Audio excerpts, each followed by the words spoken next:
오늘 말씀은 위협과 협박, 압박,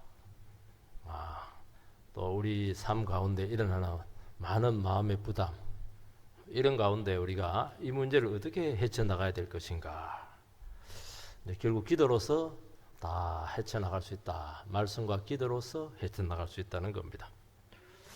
우리는 신앙생활을 하지만은 세상이 하도 험악하기 때문에 내 맘 같지가 않기 때문에 참 위기를 느낄 때가 많고, 그리고 위협도 당하기도 하고 협박도 받기도 하고, 그런 많은 삶의 압박을 저희들은 받으면서 살아갑니다.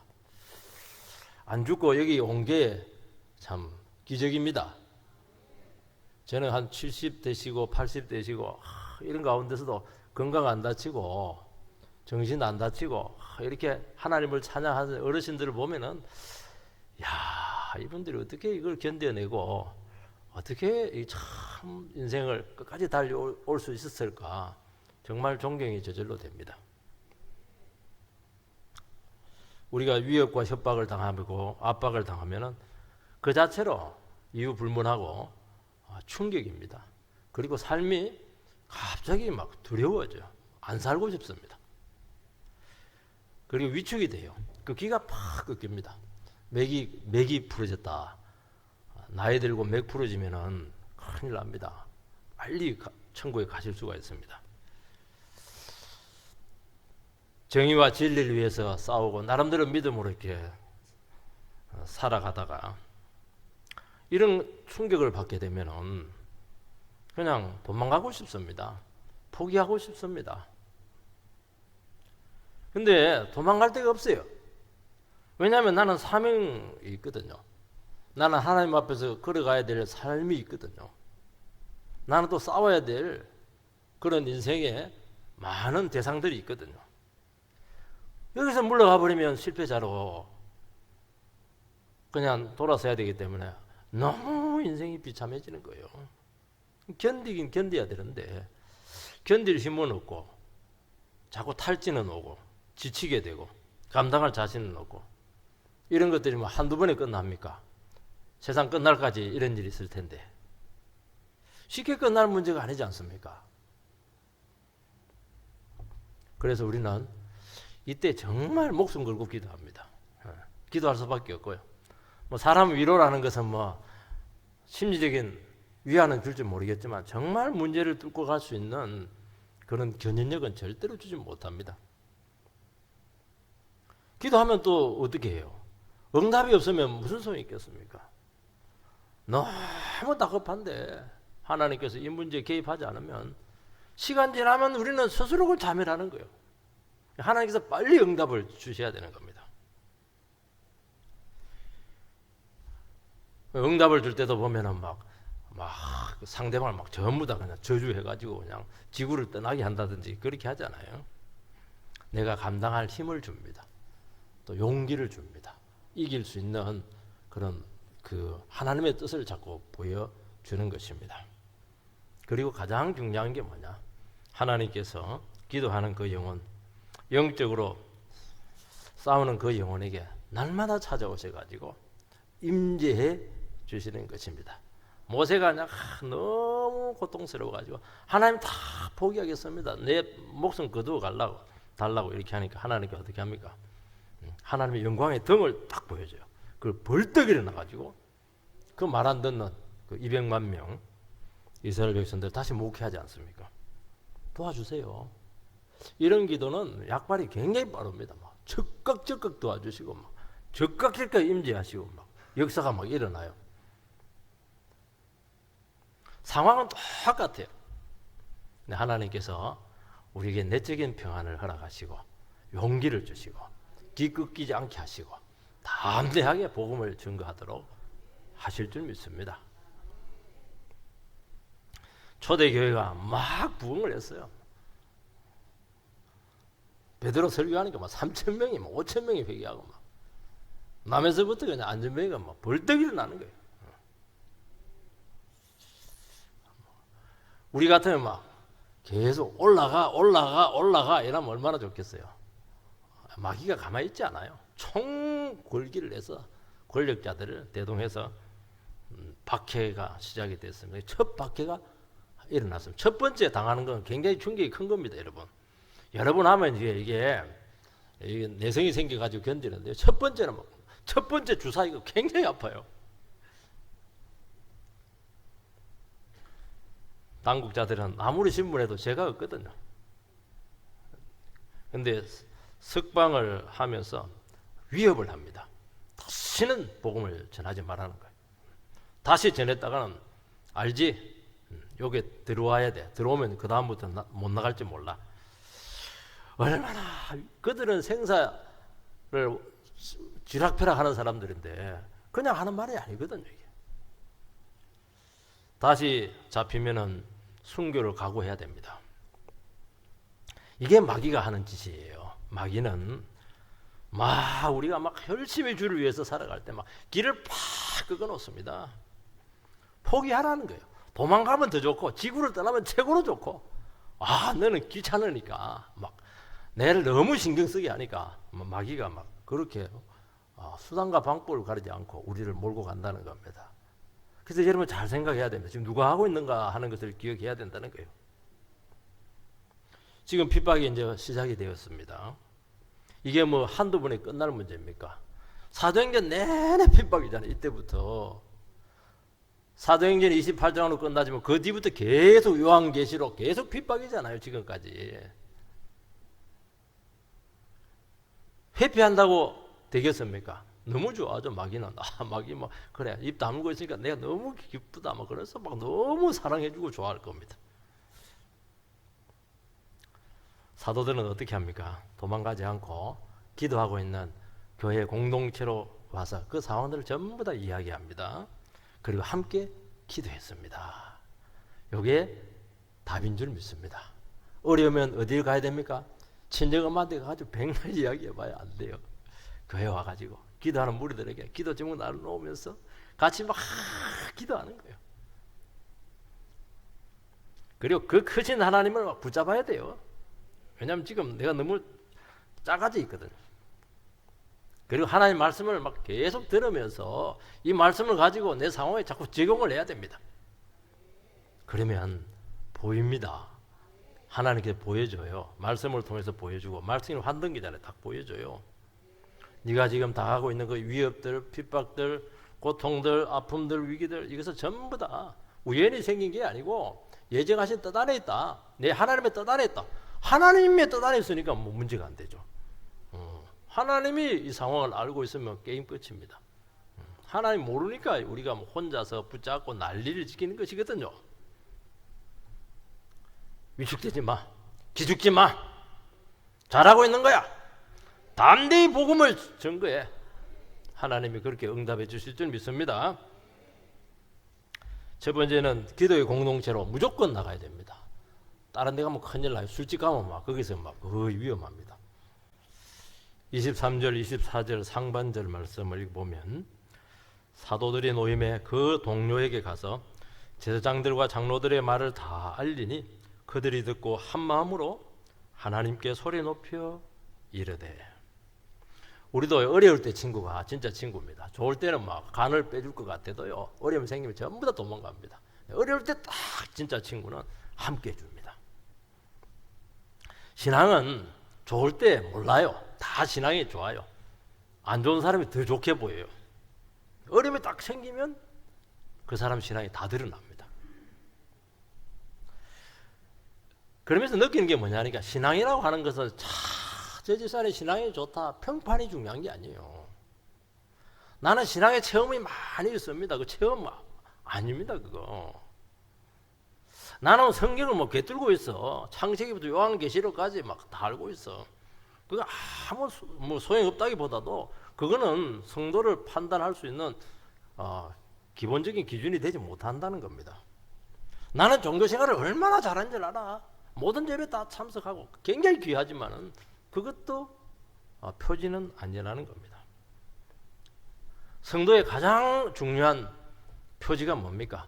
어려울 때, 위기가 왔을 때 누구를 찾아갔냐는 거예요. 누구를.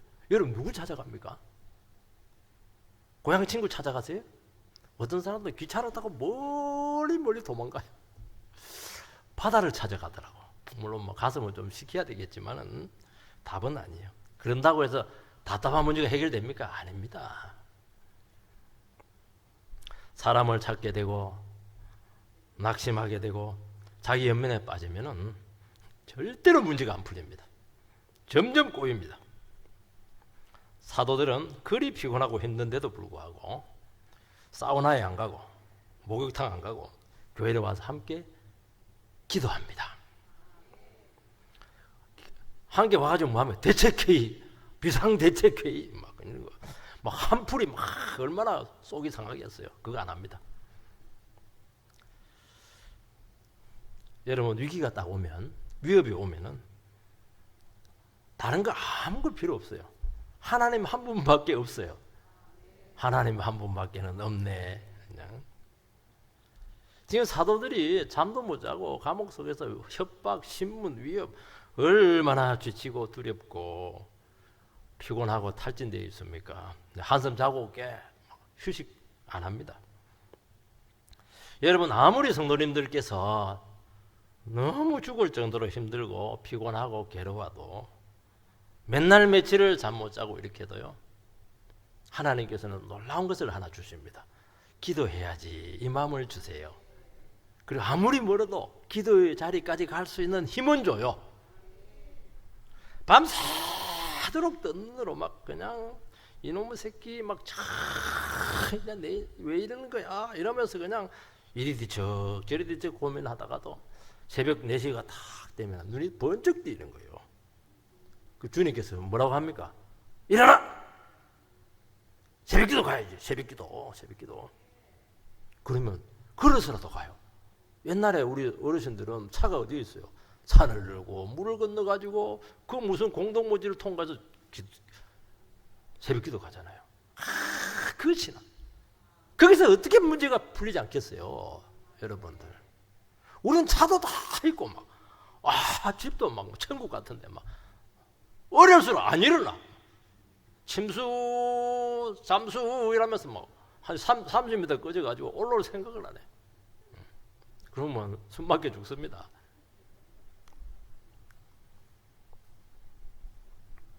기도하다 보면 막 영혼이 살아나고 문제가 풀리고 살 길이 보이고 가슴이 시원해져요. 하나님 그렇게 매달리는 그 심령들을 어떻게 외면할 수가 있겠어요? 내가 다 알고 있다. 나에게 다 풀으라는 거야. 싹 풀으라는 거야. 풀려야지. 인생이 풀려야지. 여러분 우리가 기도를 한다고 하는 것은 힘의 한계를 벌써 느낀 겁니다. 안 되겠다는 거예요. 아무리 발버둥 쳐도 안 되겠다는 거예요. 내 경험, 내 생각, 내 지식, 내 뒷배경 전부 다 넘어섰다는 겁니다. 그러니까 얼마나 두려워요. 위기잖아요. 들어가면 힘들잖아요. 며칠 들어가면 힘들잖아요. 이들은 딱 2가지를 했습니다. 한 마음으로 그리고 소리를 높여서 기도했습니다. 한 마음으로 기도했다는 것은 합심 기도한 겁니다. 여러분 혼자 기도하는 것도 참 귀하지만은요, 혼자는 한계가 뭐냐면 자꾸 기도하면 잡념이 생겨. 그 문제에 자꾸 사로잡혀요. 왜냐 압도가 되기 때문에. 그래서 함께 기도해야 됩니다. 함께 기도하면 옆에 사람이 막 기도하니까 뭐 자기도 같이 기도하는 거예요 이게. 그 기도하다 보면 영혼이 막 고양이 됩니다. 그러면서 방언이 터지고 기적이 일어나고 찬양이 터지고 박수가 터지고 우리 교회도 박수를 많이 쳐요. 그리고 속에서 가락이 올라요. 가락. 천국의 가락. 노래가 막 올라옵니다. 가락. 그래서 기도하다 찬송하다 고백하다 눈물 흘리다가 훌쩍거리다가 또 찬양하다 기도하다가 그리고 기도하는 가운데 막 자꾸 새로운 기도가 막 자꾸 생겨나요. 누가 그 기도 제목을 주는 거, 성령님께서 기도 제목을 주는 거, 이거 전부 다 기도해야 되거든요. 집에 있으면, 혼자 있으면 전혀 그 생각이 안 나요. 근데 기도하면 싹하게 싹 다 생각이 나요. 기도한 것마다 역사로 나타난다는 겁니다. 우리는 원래 기도하기 싫어요. 하나님 앞에 좀 무섭기도 하고 어쩔 때는 하나님 안 보이니까 안 보이는 분 앞에서 기도하려니까 이게 막 생각이 잘 안 나요. 설교보다 어려운 게 기도라고 하게 돼요. 근데 기도하기 싫어도 기도하게 되고 주님이 자꾸 기도하게 만듭니다. 그래서 평소에는 하지 않던 그 기도가 거기서는 막 터져 나오는 겁니다. 중보기도도 한번 해봐요.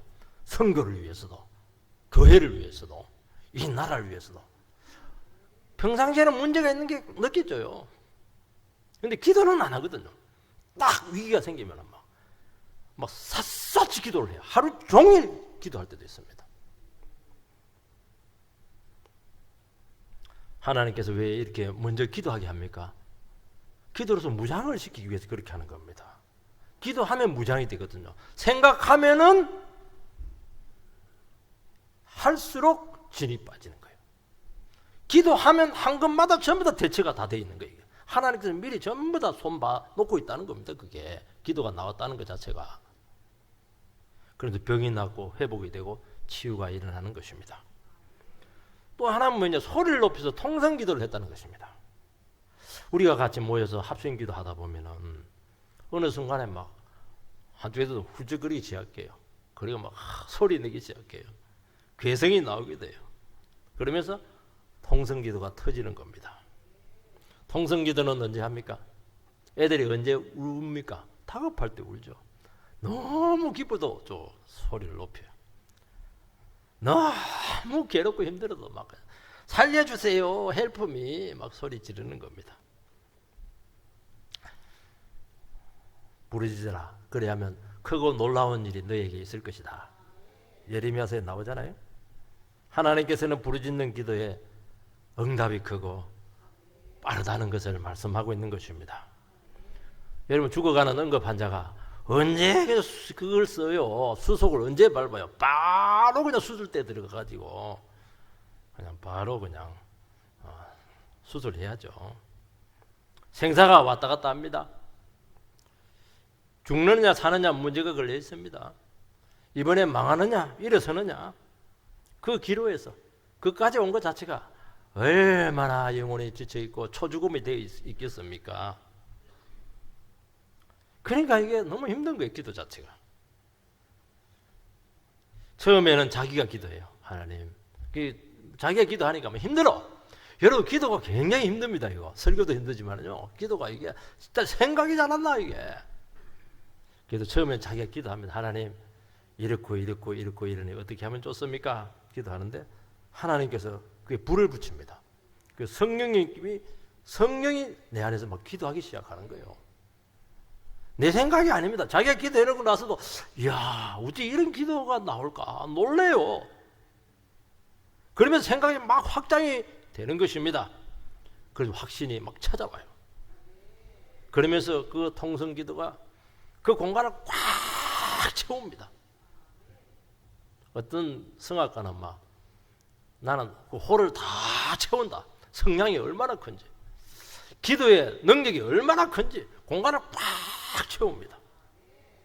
그러면서 막 성령의 교통하심이 일어나게 되는데 여기서 터지고 저기서 터지고 막 다 터지는 거예요. 이게. 그러면서 영으로 기도 제목이 막 서로 소통이 되고 나누어지고 있는 겁니다. 어떻게 해야 된다고요? 혼자 있지 말고 교회 나와서 같이 새벽기도 나오고 수요기도 나오고 이렇게 해서 합심기도하고 통성기도 하시기 바랍니다. 두 번째는 크신 하나님께 압도가 되었습니다. 24절 하반절을 읽어보면 기도할 때 하늘에 계신 하나님 여러 가지 있잖아요. 하나님 있잖아요. 여기는 보면 대주제여 천지와 바다와 그 가운데 만유를 지으시오. 여러분, 다른 종교나 인생들도 기도합니다. 그리고 너무 다급하고 힘들면 어떤 절대자를 찾아요. 무조건 막. 어떤 분들은 전혀 안 믿는데 어려우면 하나님 그런 얘기 하실 분도 있어요. 근데 그거 하나님 믿는 게 아니에요. 그냥 하나님 이름만 부르는 겁니다. 어떤 분들은 우상에게 절을 하고 그냥 답답하니까 허공에다 대고 막 소리 지르고 이렇게 하는 겁니다. 그냥 소리 지르는 거예요. 어떤 분들은 기도를 뭐 주문 외우듯이 합니다.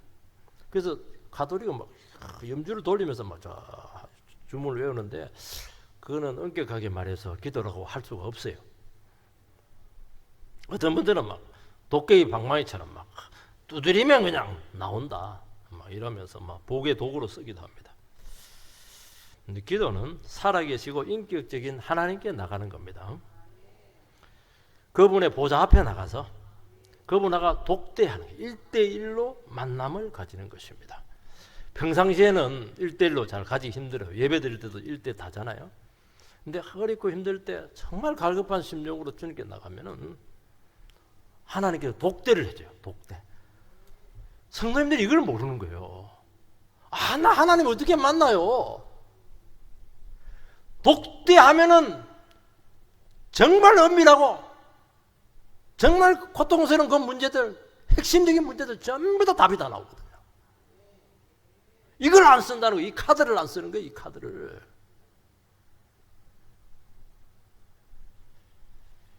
왜 안 나갑니까?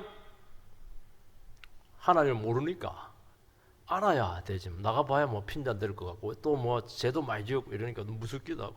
하나님을 모르니까 안 나가는 거예요. 자식들도요. 부모님이 아무리 돈 많아도 와서 돈 주세요 안 하면 안 줍니다. 물론 뭐 줄 수도 있겠지만은. 여러분들께서 그분을 알아야 됩니다. 인격적으로 만나야 되고 체험을 해야 되고 그래야 돼요. 그분을 알아야 뭐 대화가 될 거 아니에요. 기도는 대화인데 영혼의 호흡인데.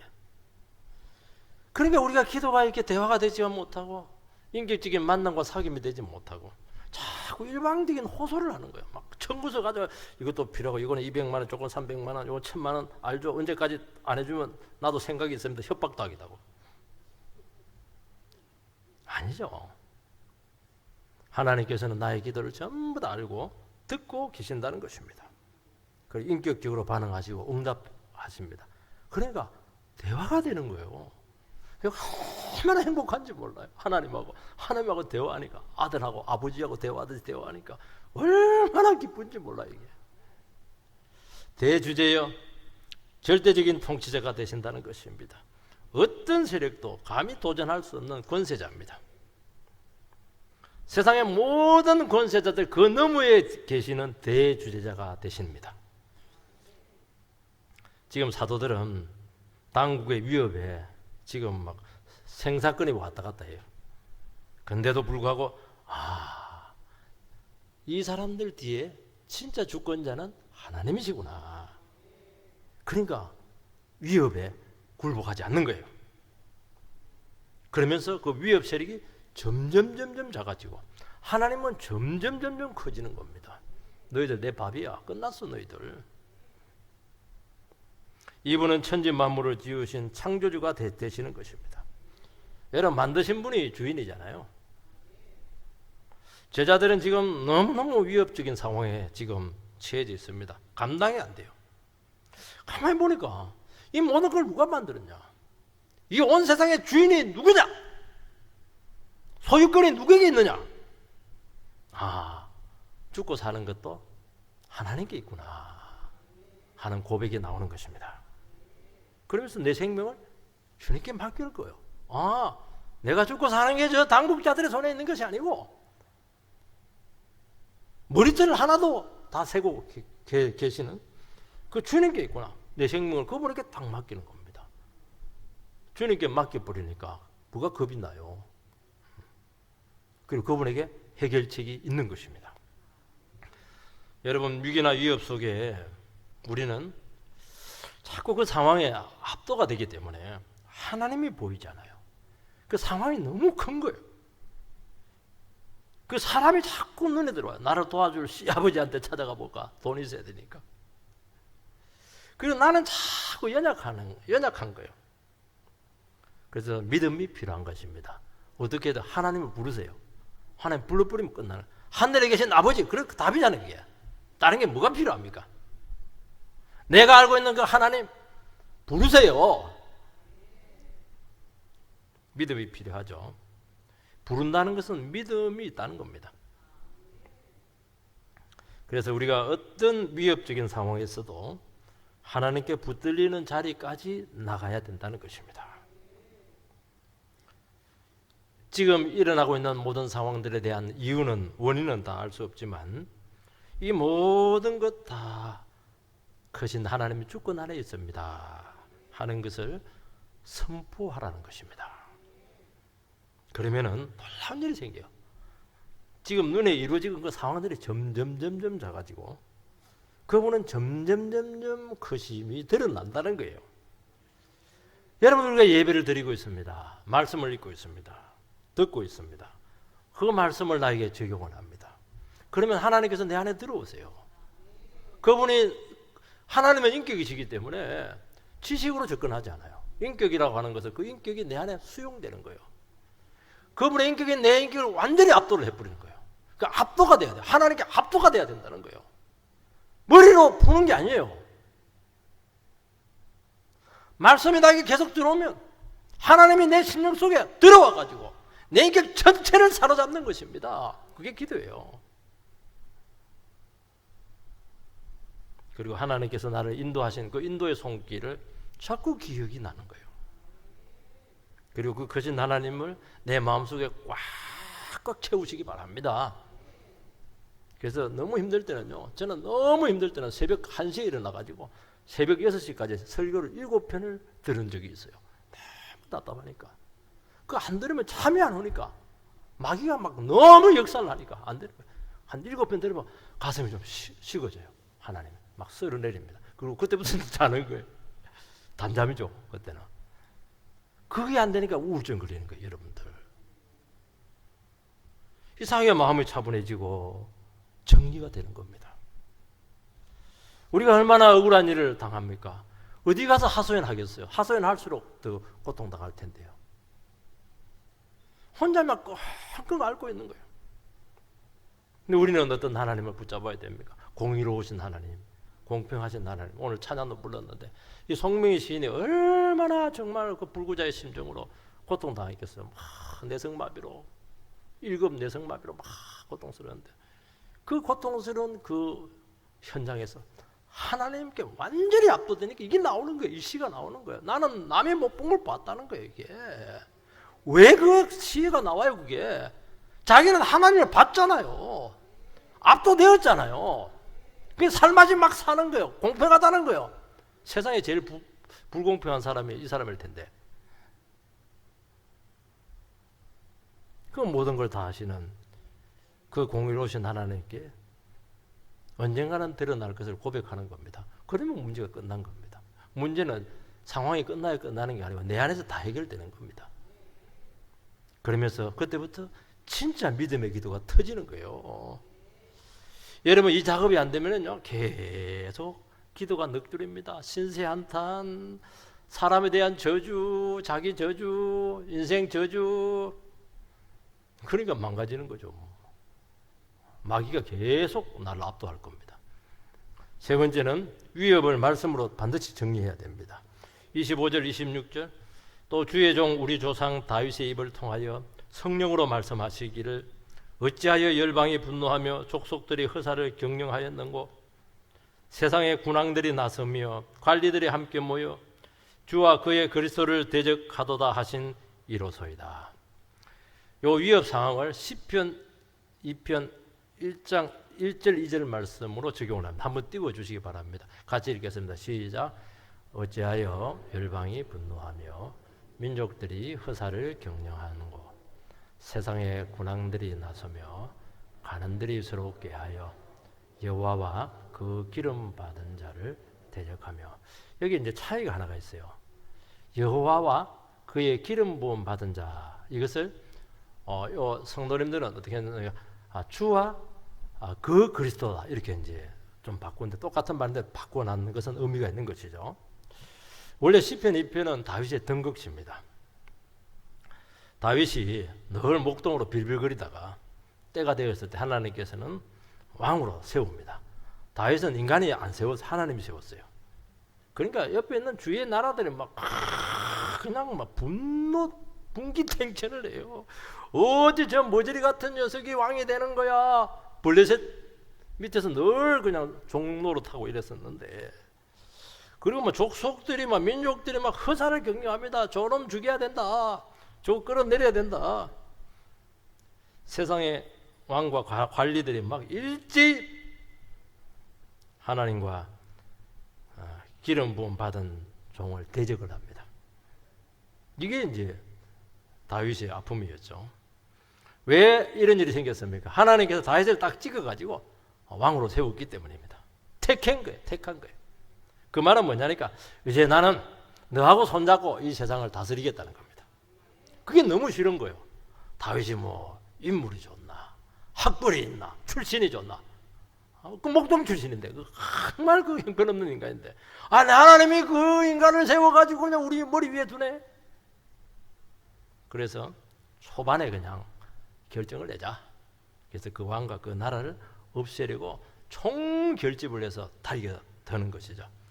근데 하늘에 계신 하나님께 비웃습니다. 이러면서 실패한다는 거예요. 여러분, 세상이 분노하는 이유는 하나님을 인정하지 않고 살아가려고 하기 때문에 인정하면 돼요. 다윗이 세웠구나. 알겠다고. 다윗, 당신에게 내가 굴복하겠다고. 그러면 사는 거예요. 그걸 인정하지 않으니까 삶의 방향도 없고 의미도 없고 목표도 막 없는 겁니다. 여러분, 삶의 목표가 사라지면 특징이 하나가 있어요. 자꾸 죄를 짓게 돼요. 여러분, 성공이 위험한 이유가 그겁니다. 삶의 목표가 딱 없어지잖아요. 그러니까 바로 죄를 져요. 특히 성적인 죄가 제일 짜릿하고 제일 빠르거든요. 틀리면 돈 많고 시간 많고 성공하고 이름 나고 이러면 어디로 갑니까? 반드시 성적인 죄로 가요. 제일 재밌거든. 그러면서 막 그때부터 헤매는 거예요. 그러니까 늘 짜증입니다. 늘 화로 꽉 차 있어요. 건드리면 뚜껑이 막 열려요. 막 건드리면 막 폭발을 해요. 마그마 같아요. 시한폭탄이에요. 부자 몸조심. 가까이 할 수가 없죠. 왜 그렇습니까? 하나님 사랑 없는 그 인생이 얼마나 피곤한 줄 아세요? 우리는요, 원래 만들어질 때부터 하나님의 사랑으로 만들어진 존재예요. 사랑을 받아야 돼요. 근데 누가 우리에게 사랑을 줍니까? 정말 우리는 사랑을 너무 구걸하거든요. 하나님요, 저는 집에 가도 사랑 못 받고, 친구들 만나도 사랑 못 받고, 인정 못 받고, 교회 가니까 더 인정 못 받네. 그러니까 막, 너무 비참해지는 겁니다. 우리의 사랑의 원료는 하나님이잖아요. 하나님께 사랑 못 받으니까 자꾸 마음 둘 데 없다고 그러고, 여기 가서 칭얼거리고, 저기 가서 칭얼거리고, 왜 나를 안 알아주는 거야? 스스로 비참하게 지게 되는 겁니다. 왜 그래요? 하나님을 인정하지 않기 때문에 그런 겁니다. 세상에 왜 허사를 격려합니까? 그것도 마찬가지예요. 고의적으로 하나님을 대적했기 때문입니다. 이유가 없어요. 딱 그거예요. 여러분, 세상이 게으른 줄 아십니까? 세상이 얼마나 빨리 돌아갑니까? 우리나라 사회가 얼마나 경쟁적이고 빨리 정말 열심히 해요. 새벽기도는 우리나라밖에 없어요. 전 세계적으로. 여러분, 하나님을 쓰는 내 힘으로 살아갈 수 있다는 것을 막 증명하면서 살아가는 것 같아요. 헛수고입니다. 허사입니다. 허사. 하나님이 비웃고 있어요. 이러면서. 이번에 미국의 그 유명한 여배우가 뭐 맞는지 안 맞는지 모르겠어요. 우연히 그 보게 되었는데, 입양한 한국에 있는 그 아들에게, 장남한테 1,500억 확 물려줍니다. 여러분, 1,500억 감이 오세요? 제가 150만 원은 감이 오는데 1,500억 개념이 없어요. 글자인 것 같아요. 유산을 떡 물려줬어요. 그러면서 그걸 얘기하는 게 아니고 그 다음 말이 너무 좀 가슴에 와닿았어요. 아이고, 돈 많아도 아무것도 아니더라고요. 그 여배우가 그런 얘기를 해요. 왜 얘기를 하냐 보니까 그 이혼당하고 또 입원 수술을 한 몇 개월 한 것 같아요. 아무도 자리를 지켜주지 않았는데 그 장남이 좀 자리를 지켜준 것 같아요. 그 1,500억 딱 받았어요. 다 필요 없다는 거예요. 이거. 실컷 입양해서 키워도 그냥 아이고 이기적이라는 겁니다. 근데 막 다른 식구들이 가만히 있으니까 막 달겨드니까 유산 문제가 터질 것 같으니까 지금 기부한다 뭐 그런 말도 있는 것 같습니다. 그것도 한국에 너무 잘하는 거죠. 자꾸 기부해야 돼요. 미국의 배우들이. 여러분 하나님 없이 성공하고 뭔가를 성취해도 뭐라고요? 전부 다 헛것입니다. 그 증거가 뭡니까? 만족이 없어요. 마음이 차지가 않아. 열매가 없는 거 이게. 살만하면 병들어 다 죽습니다. 그러면서 내 인생 이게 뭐야? 이건 아니잖아. 이건 아니잖아. 진작 내가 복음 들었으면 다르게 살 텐데. 저 형님이 그 얘기를 저한테 자꾸요. 70이 넘으셨는데, 야야 동생아, 내가 진작 너 설교 들었으면 내 일이 안 살 텐데. 쏟고 살았다는 것이죠. 여러분, 이게 인생이라는 거예요. 허사합니다. 헛거예요. 허무할 겁니다. 사도들은 시편을 그들의 상황에 그대로 적용을 합니다. 세상 권세자가 결탁을 해서 하나님과 그 그리스도를 대적합니다.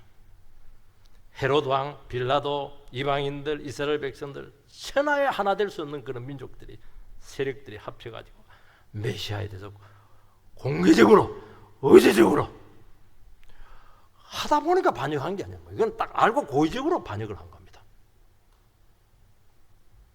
그게 딱 눈에 들어오니까, 적용이 되니까, 이 싸움은 우리의 싸움이 아니다. 이것은 하나님과 영적인 마귀와의 싸움이다. 그리고 이 싸움은 다윗 때도 있었고, 그 뒤에도 있었고, 에스더 때도 있었고, 여러 번 있었다. 이 싸움이 우리에게도 시작이 됐네. 이제 시작이구나. 허리끈을 졸라매고 우리 성령 충만해서 이거 끝까지 싸워내자. 왜냐하면 다 이겼잖아요. 에스더도 이겼고 다윗도 이기고 다 이겼잖아요. 우리도 이긴다는 거예요. 말씀은 이렇게 위대한 겁니다. 말씀을 딱 붙잡으면 이미 이겨놓은 싸움을 하는 거예요. 이겨놓은 싸움을. 말씀을 붙잡지 않으니까 자꾸 머리를 풀려니까 스스로 져버려요. 여러분, 위협이 있고 위기 상황이 생기고 핍박이 있고 어려움이 올 때 어떻게 하라고요? 바로 말씀의 자리로 와야 돼요. 말씀을 들으면 이기는 거예요. 하나님께서 반드시 말씀해 주세요. 나에게 생생하게 하나님 나라의 시각에서 바라보는 것입니다. 그러면서 현재 위기가 하나님 앞에 의미가 있다는 것이 드러나는 것입니다. 그리고 말씀을 자꾸 적용을 하면은 해석이 되고 그 상황을 뚫고 갈 수 있는 통찰이 시야가 딱 확보가 되면은 안전하거든요. 밤 운전이 어려운 게 시야가 확보가 안 돼서 어려운 거예요. 그리고 하나님의 말씀은 한순간에 그 상황을, 현실을 그대로 영화를 찍 때 딱 보여줘요. 그 정리를 딱 해줍니다. 이게 힘이에요. 그러면서 삶의 안정감이 딱 오는 겁니다. 그런데 하나님의 말씀으로 해석이 안 되면 그렇게 불안해요. 왜냐하면 안 보이니까 어찌 될지 모르니까. 그러니까 상황은 안 좋으니까 계속 약한 소리만 하는 거예요. 자신 탓, 상황 탓, 죽어버릴까 그렇게 하면서 힘들어하다가 죽는 겁니다. 여러분, 하나님의 말씀의 시각으로 우리가 볼 수 없으면은 정말 아무것도 않은 사소한 문제에 걸려서 전부 다 넘어집니다. 별것 아닌 가지로 막 싸워요. 지금 큰 싸움인데 큰 싸움은 하나도 안 보이고. 뭐라고 되어 있습니까? 다윗의 입을 통하여 성령으로 말씀하시기를. 참 표현이 생생하잖아요. 다윗이 천년 전 사람인데 다윗의 입을 통해서 이야기한다는 거예요, 성령이. 여러분, 위기나 위협적인 상황에서 현실 문제를 해결하기 전에 성령님께서 우리에게 말씀을 주십니다.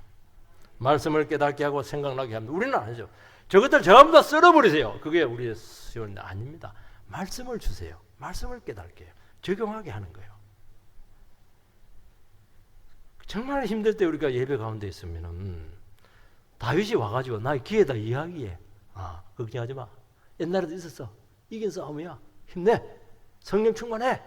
왜 주눅 들고 있는 거야? 꺾이지 마.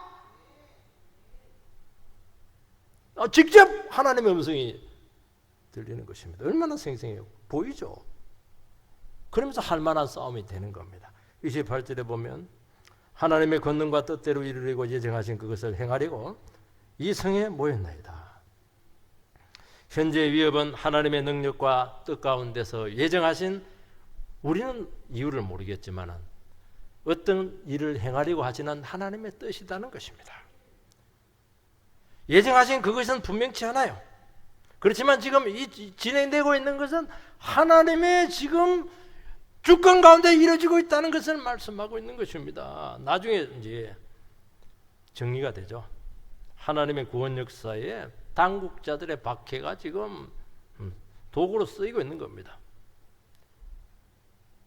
예정하신 그것이 뭐예요? 얼마든지 우리는 상상할 수가 있어요.